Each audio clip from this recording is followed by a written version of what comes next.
Whoa, rehearsal got canceled. So what are we gonna do? I don't know. Well, I heard that there's a boxing gym right around the corner. You guys want to go check it out? Boxing? Really? Yeah, I mean, it's a good sweat, good workout, you know? I mean, I've done it before and it's actually pretty fun. All right, let's go. Let's give it a try.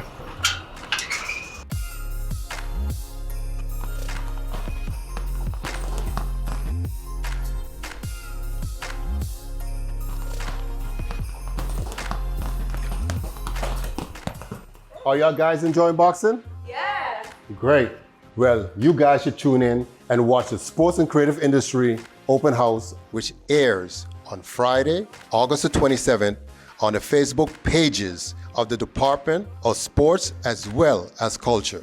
They'll be showcasing various sports and activities such as volleyball and sailing to videography and even doll making. Whew.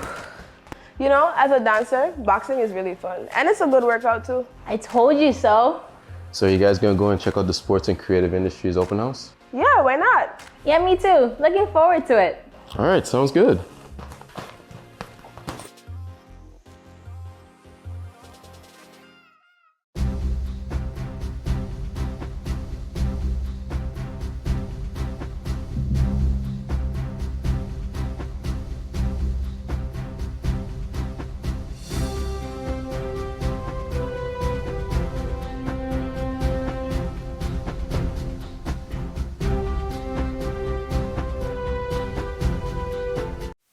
Good morning to the Honorable Ministers of the Council, members of the media, online viewers, radio listeners via St. Martin Gov Radio 107.9 FM and respective radio stations island-wide. I'm Rolika Roach and welcome to the live Council of Ministers press briefing for today, Wednesday, August 18th, 2021. At this time, I would like to invite the Minister of Public Health, Social Development and Labor, the Honorable Omar Otley, to address you. Minister Otley, you have the floor. Thank you, Ms. Roach. Good morning to my colleague, Honorable Prime Minister. Good morning to the media and everyone viewing and listening. Today is a little strong. Today I'm going to keep it short. I'm going to touch on the food voucher programs. We have been receiving many complaints of persons being rejected, but not having a reason as to why they are being rejected. So therefore, a meeting is to be scheduled with the SMDF to see if they can provide more clarity within the matter.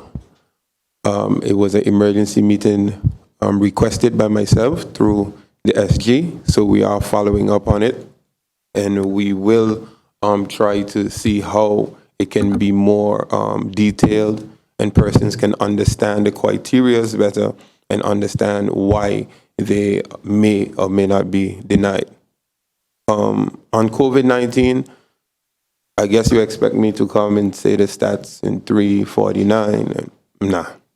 The most important stat right now is we had 8 deaths in 9 days. That's it. Those that think COVID ain't real, I don't know what more to tell you. And I'm not going to go in this long-winded speech. 8 deaths in 9 days. Let that sink in. Hospital put out their numbers, 18 patients at the time, not now, currently 15. But the last report, 18 patients, 2 partially vaccinated, and 1 was fully vaccinated. My prayers and heartfelt sympathy goes out to the family members that lost somebody. There was another death recorded. And I just pray for you guys, and I hope that you can find strength in these times. That's it. Thank you, Minister Otley, for your opening remarks. At this time, I would like to invite the Prime Minister and Minister of General Affairs, the Honorable Silveria Jacobs, to address you. Prime Minister Jacobs, you have the floor.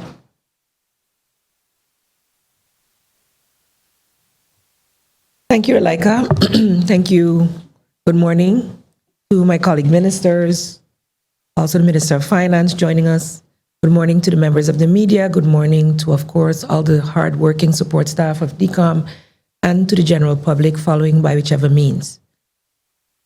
First of all, I'd like to add my condolences to that of the Minister of Health, to the people of St. Martin, and of course to the families of the 40 deceased persons as a result of COVID-19 over the past 2 years. especially the last 8, as the minister has mentioned, over the past 9 days, are very heartfelt. Last year, when we talked about deceased persons, there was no vaccination. We didn't know what we were dealing with even. And so, yes, we had to go to a lockdown. And a lot of people are asking, oh, the cases are so high. Why aren't we locking down now? We are not in the same place where we were last year. We have a few advantages. We know what we're dealing with. We know what we have to do to stay safe. And it is up to us. We've seen the harsh realities of what the lockdown can do. Yes, it will stop the movement of the virus, but once you start moving, the virus moves again. We cannot live in a perpetual state of lockdown. So indeed, we have learned to live with the virus. The virus has not gone anywhere. As a matter of fact, it is so bright, as the local people would say, it knows how to mutate. And the fact that 50% or so of the population remains unvaccinated leaves 50% of the people vulnerable. A lot of people are still out there talking about rights and freedoms. I would think the right to live in general should be the highest right of all. And while government continues to stand behind the vaccine in being the best way to ward off serious illness as well as death, we have not mandated it. But we are trusting that the people of St. Martin will take their lives and their families' lives into consideration, as well as our livelihood as a country. We simply cannot afford to put a stop to our economy. We are in dire straits. As a country, we have been surviving due to loans being rendered by the Dutch government, and not just because we are part of a Dutch kingdom. Here you go, here is a grant. It is a loan. We have accrued up to today 220 million guilders in loans as a result of COVID. Loans that have sustained this country. And be it we might not have liked all the conditions placed on it, we would not have survived without it.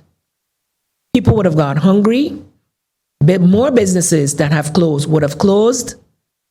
And as a matter of fact, more people would have died, because it is because of that assistance also received, not as a loan, through the department, through the Ministry of VWS, which is the Ministry of Health in the Netherlands, that has been able to keep St. Martin on its feet where the medical health is concerned. So we are grateful for what we have received in regards to fighting this COVID-19 vaccine. We've had our bitter wars, yes, but at the end of the day, when we were in need, we got the assistance needed. We've also retained assistance from the AMI medical staff that were supposed to actually leave this month. So 25 medical staff are remaining and are assisting us. We are financially still not where we were prior to COVID or in 2019. Clear presentations were made via the Ministry of Finance yesterday. As you know, I was carrying both portfolios before the return of the Minister of Finance today. And so I shared this, and I will continue to share this, because we must understand the realities of our financial situation. The SSRP will soon end. That's the reality of what is going on, unless after assessment, we can still come to another agreement. But as far as we know, as of September, that also will end. We have received the 6th tranche of liquidity support on Monday last, the 48 million. But let not anyone think that, oh, we're good now. As you know, we received the 5th tranche at the end of the 2nd quarter. So that money was spent before it was received. Now this funds that has been received is to assist us to get through months July, August, and September, the 3rd quarter. Our budget for 2021 was approved, and the finalization of that, I'm hoping the minister can update whether it has been ratified so that we can actually meet the obligations as per that budget and make better discussions with the Netherlands, because now we have an approved budget. That has also been part of our problem. But I started off talking about the deceased. Not only are persons dying as a result of COVID-19, we have to now assess how many persons are in peril because they're not able to go to the doctor, they are afraid to go to the doctor, or they are afraid to go to the medical center. This is the reality of what we're dealing with. I've seen some memes, especially from that vaxxer, anti-vaxxer war that's going on out there on social media, where some of the persons now who have vaccinated are saying, what about now the people who need to go to the hospital, while now the hospital is filled with persons who have COVID-19, and therefore others cannot get medical help. So there are many realities that we're dealing with. I saw a video from a lady from the country of Barbados as well, and I can concur with a lot of what they're saying. No one wants to remove anybody's rights. But at the end of the day, what are we doing? And it is our responsibility as government to keep the population safe. We have required testing to enter the island. Now you have required testing over the past year to have procedures done in the hospital. So that's sometimes how people are detected entering the hospital. But at the end of the day, a lot of the recommendations being made by our public health department and CPS, we are doing our best to uphold within reason. And so the recently passed legislation or ratified legislation now empowers government to enforce many of the recommendations that have been made. So I encourage you to continue to use your mask at all times, vaccinated or unvaccinated. And when now people say, so what is the sense to get vaccinated if you still have to wear a mask? Yes, you can still contract the virus if you have been vaccinated, but you have a much smaller chance, 5%, of getting seriously ill, of ending up in hospital and dying. A much smaller chance. Risk is what we're looking at. And so when assessing the risk, you as an adult and for your children must assess what is best for you and your family. But we know even before there was a vaccination that wearing of masks and high hygiene protocols kept us safe to some extent. So I'm asking you all again to maintain those and take all advantage that you can of the vaccinations that are still available and of testing that is still available. Go to the government's website, but do know that at the Vineyard Building, vaccinations are being done from 8:30 to 12:30 and 1:30 to 4, and testing is taking place from 8:30 to 11 at the Port of St. Martin Testing Center in Point Blanche and at CPS on Saturdays, 8 to 11.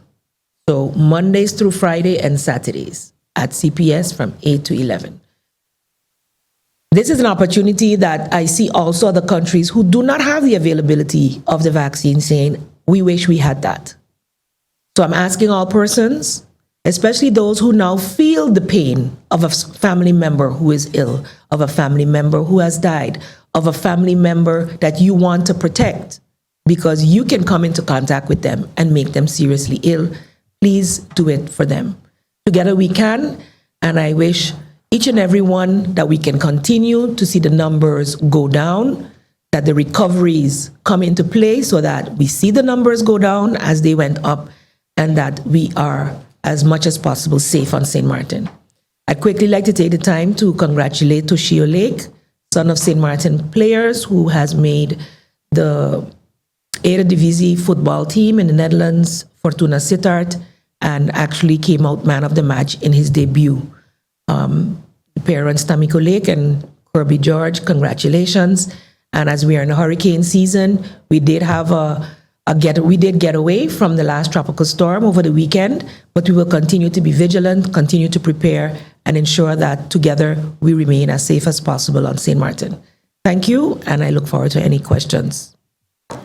Thank you, Prime Minister Jacobs, for your opening remarks. If you have just joined us, you are watching the live Council of Ministers press briefing for today, Wednesday, August 18th, 2021. Thank you for joining us. We now move on to the question and answer session. However, before we begin, I would like to inform that the Minister of Finance, the Honorable Artwell Edion, as well as the Minister of Public Housing, Spatial Development, Public Housing, Spatial Development, Environment, and Infrastructure, the Honorable Egbert Duran is present, however, will not be making any opening statements, but are both available for any questions the media may have. The floor is open, and I would like to invite Bibi Haj Shah of SMN News. You have the floor. Good morning, Rolika. Good morning, ministers, colleagues. My first question, Minister Vromi, Minister Doran. On July 2nd, the Council of Ministers took a decision for the Supervisory Board of Directors of NVGEBE to appoint the CFO and COO. Can you tell us, Minister, what's the progress? Have these persons been appointed? And just recently, the Council also took another decision to now appoint the CEO. Can you give us a full update on the situation for the Management Board of NVGEBE? Good morning to you. Thank you for the question. Good morning, colleague ministers, members of the media, and a special good morning to the people of St. Martin.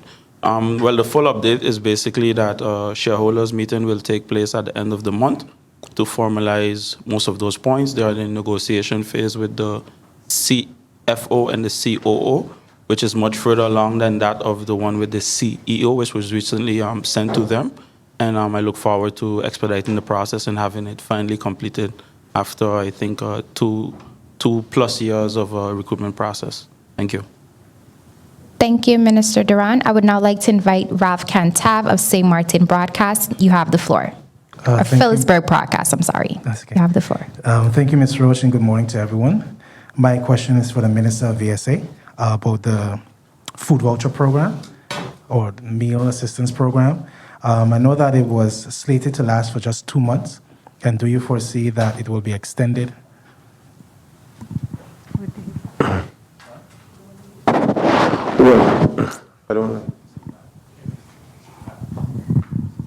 Well, there'll be an assessment done at the end to determine if St. Martin is in a condition to go without the food voucher program. Some other options would be to decrease the amount of participants as we phase out. But I'm glad you brought it up. It is not a permanent program, and persons should prepare that this program eventually will come to an end. Thank you, Minister Otley, and thank you, Ralph, for the question. I would now like to invite Stephen Cerulean of PJDT Radio. You have the floor. Thank you, Ms. Roach. Good morning to you, Prime Minister. Good morning to you, ministers, as well. My question is directed at the Prime Minister. For some time now, Prime Minister, VSM is without a head. VDSM, sorry, is without a head. Are you any closer to finding a suitable candidate for this department?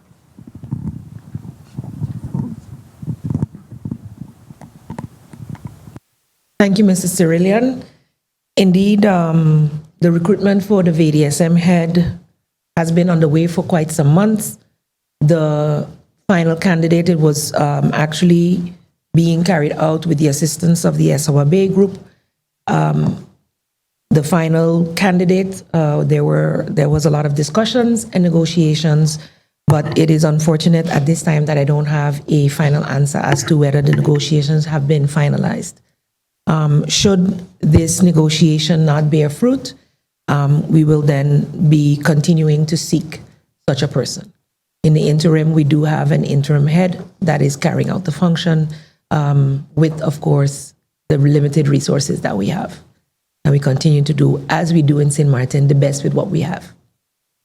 Thank you, Prime Minister Jacobs, and thank you, Stephen, for the question. I would now like to invite Lyndon Brown of BCN TV. You have the floor.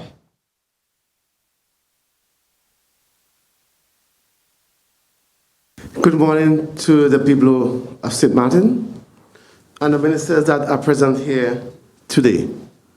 Question to the Honorable Minister Otley. Minister Otley, recently you said that the government of St. Martin would not force anybody beyond their will. Now, the question is, Minister, who gave business owners the authority to enforce if their workers do not take the vaccine, they've been fired? I mean, is this a violation? Can you explain to the people? Thank you. Actually, that's a very good question. I'm glad you brought it up. Yesterday, with the policy that the government intends to bring, I had a tripartite meeting with the business community and the employees and employers. And what we plan to bring as a government is to implement regular testing for the unvaccinated. So what this means is that we still reserve the right for the employee to have the choice if you would want to be vaccinated or not, but still take into consideration the business obligation to have a safe environment. We understand that some persons are advised by their doctor due to medical conditions not to take the vaccine, but at the same time, if you can't take the vaccine, we have to put some screening measures in place, as now you see your testing is notified, is recognized as a screening method to go on the airplanes. The WHO, the CDC recognized testing as a screening method. The meeting was very positive, as any decision that we take, we like to involve the stakeholders. The meeting was very positive, and both groups agreed that it is a fair movement.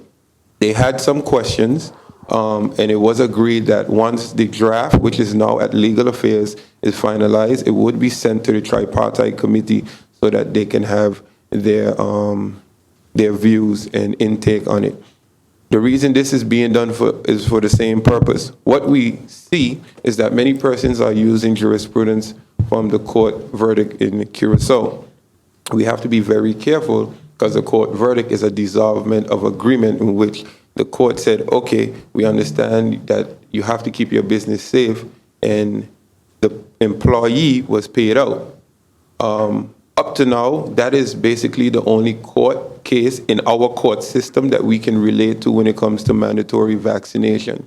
What has also been stated in the Netherlands, there was a case where employer wanted the employee to wear a mask, and to make a long story short, it went to court and the employer won due to the obligation. Although in the Constitution, there's right that protects the person, the judge ruled in favor of the employer, so the employee was obligated to wear a mask.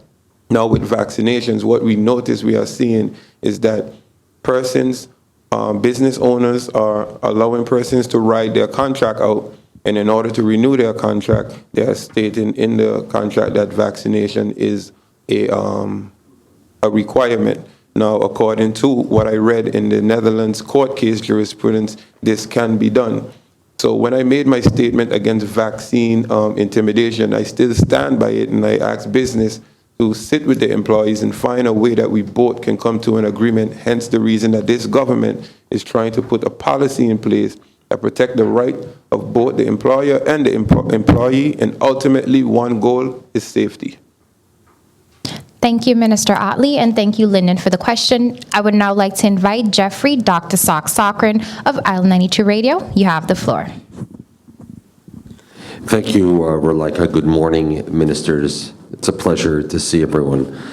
Minister Otley, if I might, bravo for the presentation, this particular infographic that was produced from the hospital about the stratification of the hospitalizations, who was vaccinated, who wasn't.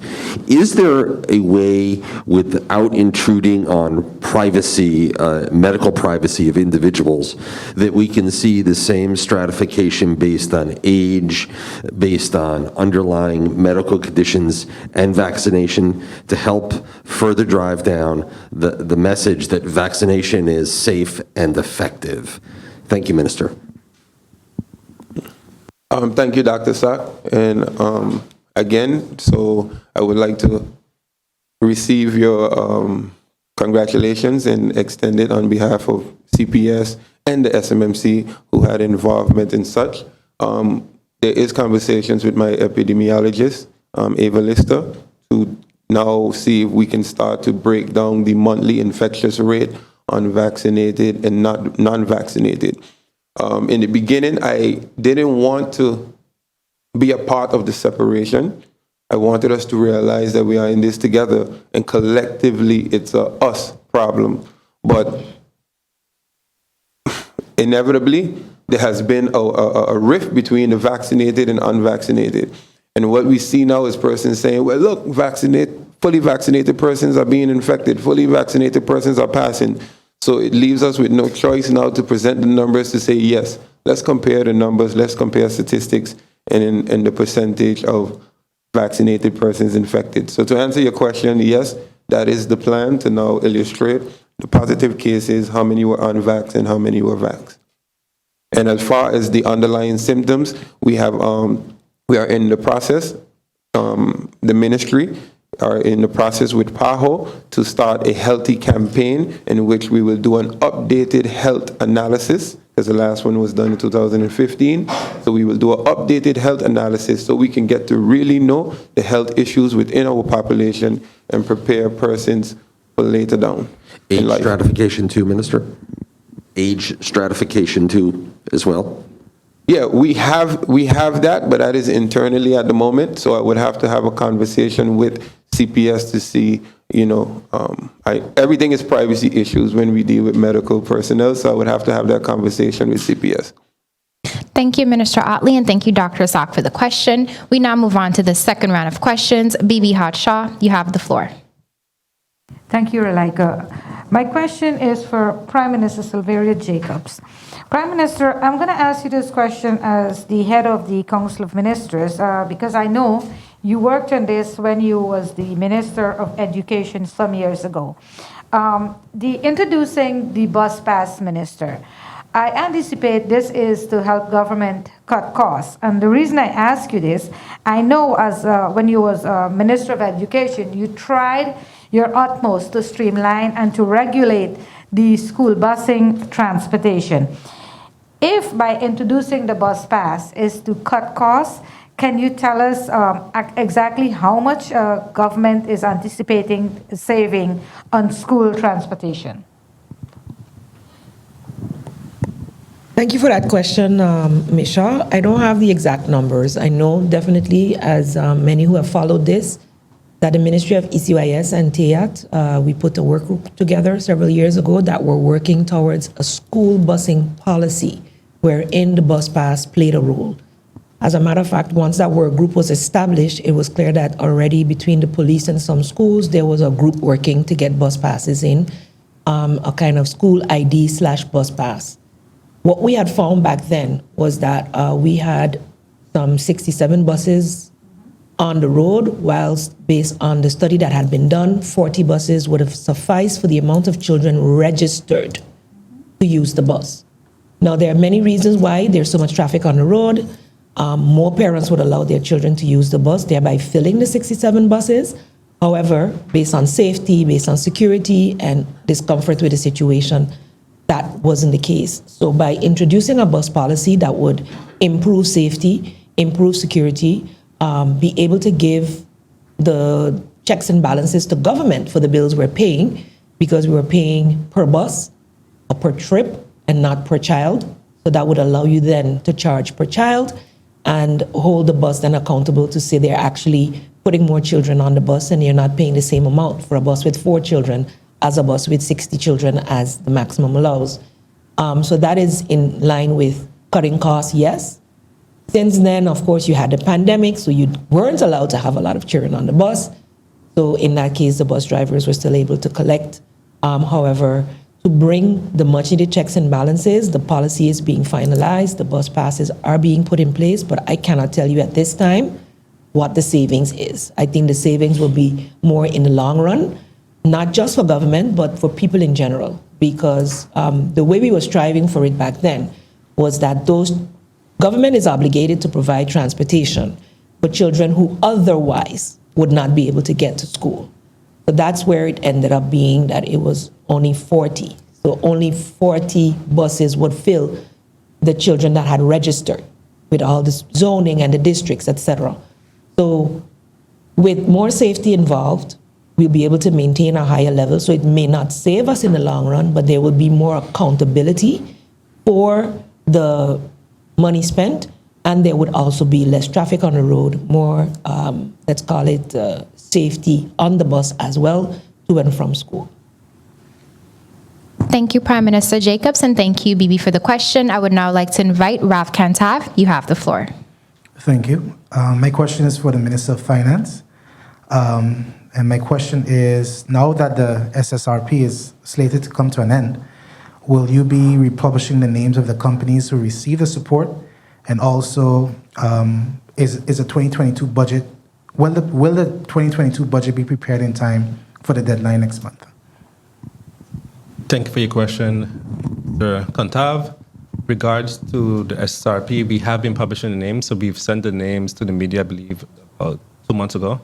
We have been publishing the names and then also listed them on the website at one point in time. I do realize that the second time around, the hype around the names wasn't there like the first time around, because I believe only one website, I believe, published the full amount of names. I remember the first time around was a very, very big deal about getting these names out and so forth, but we've been consistently sending them out and they have not been published as much and not spread on social media as much, again, as the hype is down.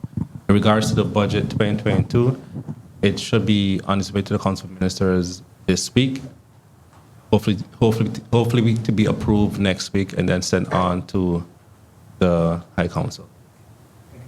Thank you, Minister Edion, and thank you, Ralph, for the question. I would now like to invite Stephen Cerulean. You have the floor. Thank you, Ms. Roach. My question is for the Minister of VSA. If I may circle back to the question of my colleague, Dr. Sok. Minister, are you able to say how many persons, how many women vis-a-vis men have been affected or infected rather by COVID-19 overall? Yeah, we are able to say. What I can say though, based on the graph that we received, and Mr. Kantav asked me this question last week, the highest rate overall for total COVID was between 30 and 39. That was a rate of 83%, around 83%, 80+%. That was the highest rate given on the graph. And the majority, slight majority, were females. Of course, the range that we see on the graph actually, if I give you a longer span, is between 20 and 59. The seniors are minimally affected. When I say minimally infected, but maximally affected. So when they do get infected, the rate of survivability, unfortunately, we have to look at that. But if you're asking from 20 to 59, to give you a specific number I didn't give you last week, are the most infected throughout. Go ahead, Stephen.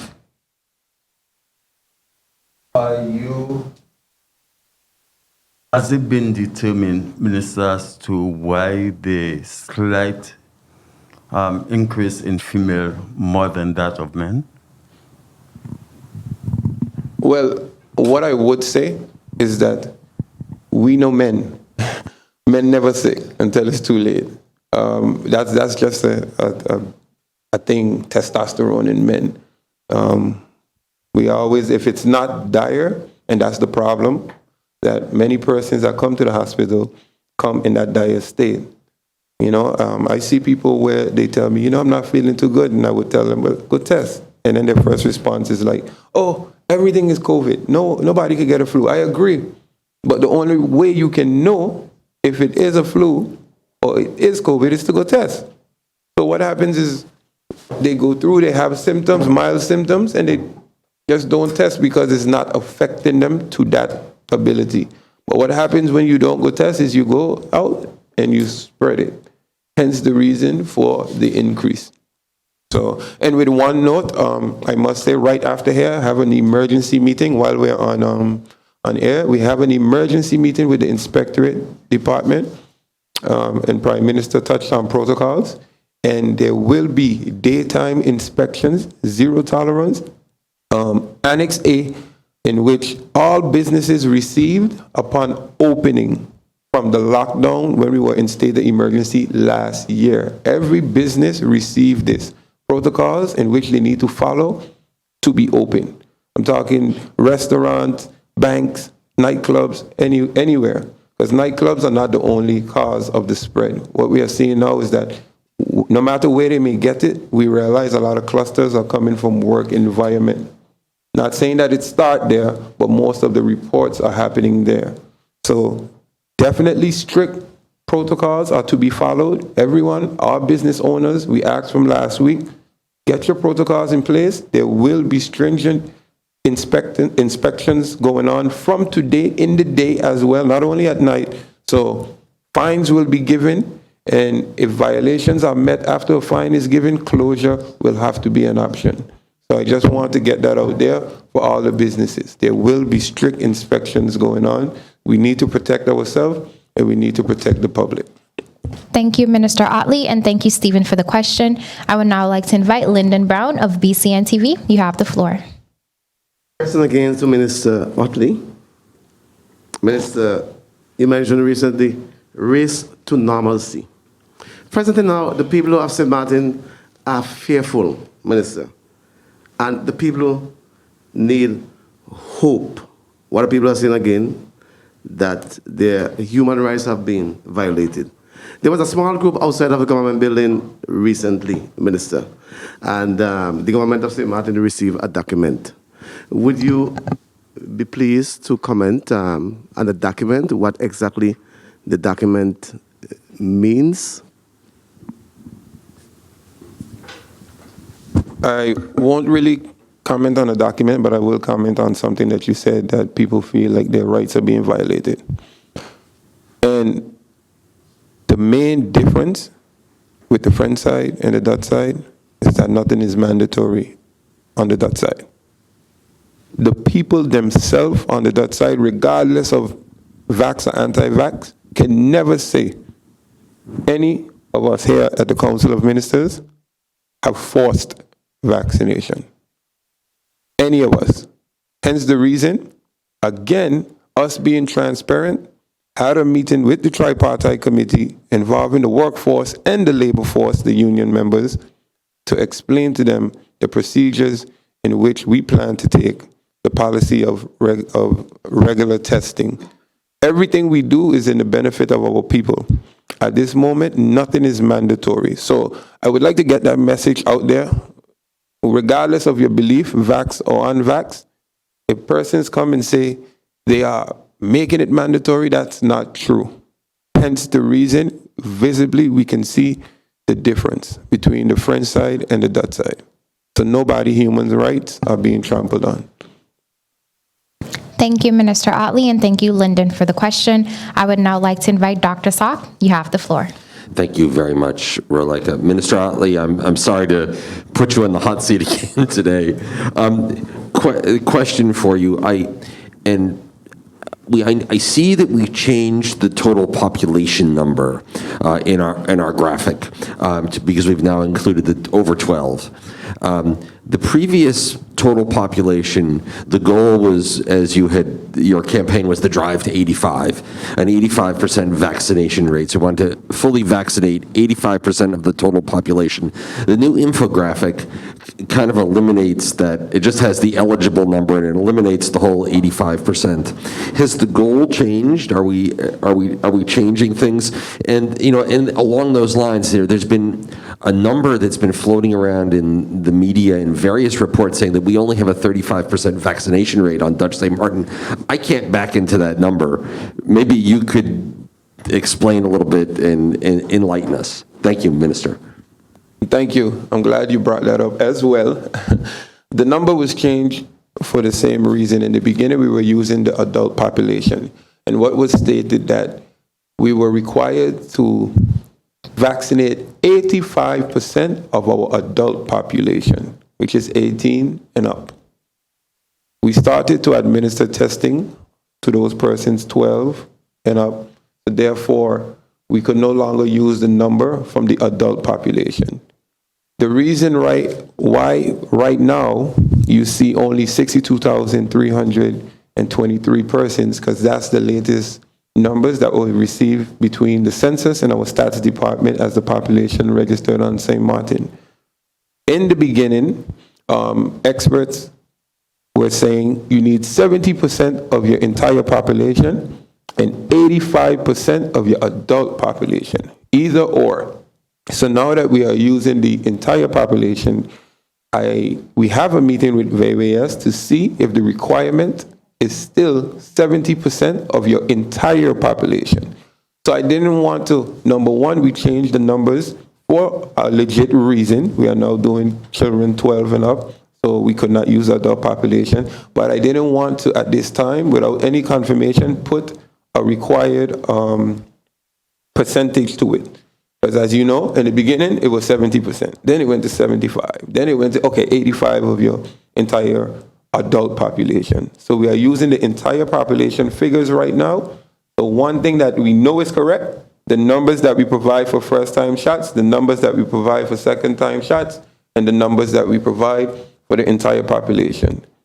And for the amount of 35, I think it's a bit off, because when I do their percentage, they are using fully vaccinated persons, but even using the amount that is fully vaccinated and dividing by the 35%, they have a population of over 63,000 some odd, which does not match what we reported to them. So the numbers they are using are the fully vaccinated numbers, which if you do it by 62,000 plus, we are at 38%. And if we do the first-time vaccinations, we are at 40% to our population. Thank you, Minister Otley, and thank you, Dr. Salk, for the question. We now move on to the final round. I would like to invite Bibi Hatshaw. You have the floor. Thank you, Rolaika. My question, Minister of Public Health. Minister, can you give us an update on the situation, investigation, and the reports you requested regarding the Mental Health Foundation? If you have further information regarding the patient that died in the prison, if you can update us. And Minister, while you're at it, and since you've been saying so, giving us so much information about COVID-19, there is a decision that is circulating that is coming from the International Tribunal, as also the Natural and Common Law Tribunal for Public Health and Justice. This was submitted to Parliament as well as the government, the Justice, and the St. Martin Medical Center. If you can give us some information on all of that, I'll appreciate it very much. Thank you. Okay, Bibi. Well, I just answered, Mr. Brown asked the same question. And and the first, the mental health. Well, based on my correspondence with the inspectorate, it was stated that these investigation reports take time. It can take up to 6 weeks, and with possible extension. As minister in my capacity, I did my part. I requested an investigation in the matter. Based on the case for Mr. Thomas, I cannot speak on that because justice is handling that at the moment. So once justice report is done, then we will see if there's involvement by my person. But all the cases that have come up lately, I sent a letter to mental health, not only asking the information on these cases, I also used the report that was very much public from the inspectorate.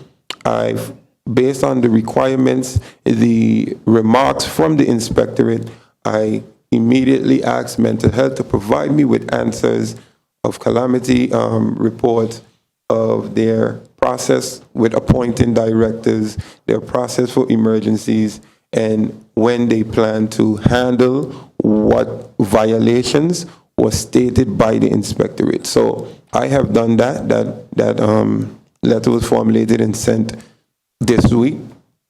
The letter requesting the investigations was sent 2 weeks ago. So as I stated, the inspectorate has assured me that he is looking into the matter. And this is of the other case, Mr. Roberts. He is looking into the matter, but investigations can take up to a period of 6 weeks. So at the moment, there's nothing I can correspond. Thank you, Minister Otley, and thank you, Bibi, for the question. I would now like to invite Ralph Kantab. You have the floor. Thank you, Ms. Roach. I have a question for the Prime Minister. And this question is basically a follow-up to an answer that was given in writing, but I found was to be a bit vague. And this is basically a clarification on the Electoral Council. And so my question is, so can you clarify whether the members of the Electoral Council have been either nominated, appointed, or sworn in? And what exactly is the status of the board? Thank you. Unfortunately, Ralph, I don't have that information by the hand. I didn't even really see the last response that was sent to you. It was sent via the organization, so I will check to see what is vague about the answer and have it clarified for you in writing, if that is okay. Thank you, Prime Minister, and thank you, Ralph, for the question. I would now like to invite Stephen Cerillion. You have the floor. Thank you, Ms. Roach. My final question is for the Minister of Romy. The peak of the hurricane season is here. In fact, this started on August 15th. What has been done on your part, in fact, the part of the ministry, to ensure that we residents are safe in the event of a hurricane? For instance, we still have the old government building still standing. We've got the old post office, and we saw the library is basically the same situation. What has been done to safeguard residents in the event of a hurricane, Minister? Thank you for the question, Stephen. In regards to the ongoing demolition projects, the prospective winner was selected last week. It's just a matter now of notifying them. As I indicated prior as well, there were some complications with regards to the old government building, so the winner for the post office, as well as the winner for the former Sorma Justice building that is in Cold Bay. And there were some technical difficulties that we're dealing with the government building, which still needs to be finalized before we can move forward in the interest of safety. Regarding the library, that is being handled with the NRPB. So initially, we did put out a bid for the library. It did indicate publicly and had several public sessions about the library, and the NRPB decided to take it up within their project. So that is not within the Ministry of Romy at the moment. On a whole, we are doing cleanups. All the garbage haulers have put out their bins and have their schedules published as well for the cleanup of debris. So that is being done. We are monitoring every time there's weather, we are monitoring the levels of the pond and doing what we have to do from the part of infrastructure management to make sure that everything is intact in the event of. And we're just waiting and preparing, hoping for the best. Hoping for the best while preparing for the worst. Thank you, Minister Duran, and thank you, Stephen, for the question. I would now like to invite Lyndon Brown. You have the floor. This question is it can go to all the ministers. Minister. This is a crisis time for government around the world, ministers. How does it make you feel when you're doing all your best and people criticize you, ministers? What would you like to say to these people? Because apparently they don't understand the crisis of this time. Share some words of concern to the people, Minister. Let them understand exactly what it is to be a government in this time of crisis.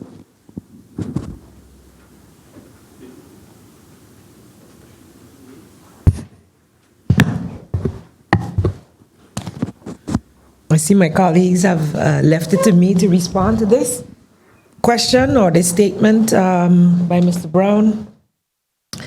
Indeed, as I constantly say, maybe in less public spheres, who in the kitchen feels the heat?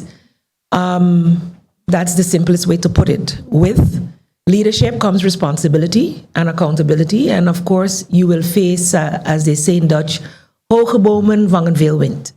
So those in authority will be questioned, will be asked to be accountable for a lot of things. And we accept that responsibility wholeheartedly. We deliberate seriously about all the issues that we're facing. And we know that a lot in this case that the world is facing is based on let's call it a lot of negative media and the opportunity to spread negative and fake news much more readily than it was in the past. So we have to use the same platforms to continue to educate and inform our population to be able to make informed decisions. And hopefully we're able to do that. Of course, enlightening the population also as to their rights. But again, I think the example I made earlier this morning, when I stated that how do you as a government outweigh the right to keep the people safe with a right, for instance, to wear a mask or not wear a mask, or to be tested to enter into facilities. Some of the recommendations that have been made require us to specifically shield the high-risk groups. The high-risk groups being the elderly, being those who have are at a high risk of dying if catching COVID, and understanding that we're now dealing with a variant, excuse me, that is much more potent. So it spreads faster and it is more deadly than the previous variants, is what we need to keep in mind. So regardless to what your beliefs may be, I think it's imperative that as a government, we continue to encourage people doing the right thing for the right reasons. And for us at this point, it is to make sure that our population is as safe as possible while we continue to move forward as normally as possible.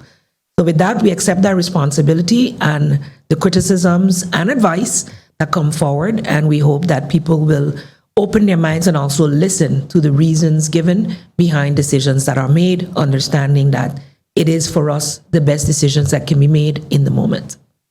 Thank you. Thank you, Prime Minister Jacobs, and thank you, Lyndon, for the question. I would now like to invite Dr. Salk. You have the final question. Thank you, Rolika. And Madam Prime Minister, bravo to you and your entire team for serving humanity during these challenging times. Minister Otley, if I might ask you, a while back we had talked about QR codes and changing entrance requirements to establishments, et cetera, et cetera. New York City has just adopted a very similar approach, and they've already gone into effect, where if you want to go into dine inside, you have to demonstrate that you're vaccinated or show your QR code. What's the status? How are we progressing along our efforts to go in a similar direction? Thank you, Minister. Thank you, Dr. Sapp. Actually, a week and a half ago, a memorandum of intent was signed between myself on behalf of the government and the nightclub owners to create such protocols. I must say, first of all, 2 weeks ago, before that, we signed on to the DCC, which is a digital COVID certificate, where persons will receive, this is tied to the European Unions, and currently America is now in conversations with the European Unions to be involved in this QR system, so then the whole world basically would then have this one system in which we are already a part of. I'm happy to say this. I signed, again, on behalf of the government, the bilateral agreement. It's now in the Netherlands. We are waiting the official document for us to go live any day now. What will happen? We will start with the vaccination process, where persons who have been vaccinated would then need to send their request on the government site to receive a VID number, your vaccination identification number. This number would be tied into a QR code. What we also plan to establish is a relationship with the labs, where once you test, of course, you give consent that your information be sent to you, directly to you, not to the government or anything. Of course, if you are positive, CPS is notified, but you are as well. What this does is create a security buffer. At the moment, we have no way of knowing if a person is positive by just seeing them. You can be asymptomatic and positive. And what VMT says is 80% of persons with symptoms, what they realize, don't stay home. So there's no way of knowing who is positive when they go to an establishment. So what would happen too, it'll be a layer of protection where on your code, for your purpose, you will know, I don't want to use your name, say Joe. Joe has been positive from yesterday. Joe decides to go to an establishment, you scan, it will show up that Joe is positive. You're not supposed to be at this establishment. And it will add that protection to the nightclub, to the business owners, to anywhere. So I think it's real good, and it will make travel easier. At this moment, many persons call me daily asking, what do I need to go to the Netherlands? What do I need to go to America? And I am not familiar with the other countries' protocol, as I only control our protocol.